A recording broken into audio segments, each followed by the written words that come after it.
আব্দুল্লাহিল কাফি পুলিশের একজন সাবেক ঊর্ধ্বতন কর্মকর্তা।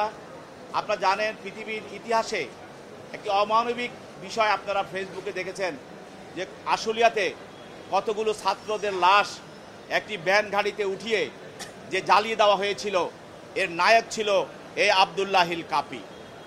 এই আব্দুল্লাহিল কাফি পলাতক অবস্থায় যখন এয়ারপোর্ট দিয়ে পালিয়ে যাচ্ছিল, তখন নিরাপত্তা বাহিনী তাকে এয়ারপোর্ট থেকে গ্রেপ্তার করে এবং গ্রেপ্তার করার পরে সে এই হাজারীবাগ থানা একটি অপহরণ মামলায় তাকে গ্রেপ্তার করা হয় এবং গ্রেপ্তার করে তদন্তকারী কর্মকর্তা তাকে আজকে আদালতে উপস্থিত করেন এবং এই অপহরণ মামলার সঙ্গে এই আসামি সম্পৃক্ত থাকার কারণে বিজ্ঞ আদালতে তদন্তকারী কর্মকর্তা 10 দিনের রিমান্ড প্রার্থনা করেন এবং আসামি পক্ষেও তার পক্ষে আইনজীবীরা রিমান্ড বাতিল পূর্বক জামিন প্রার্থনা করেন।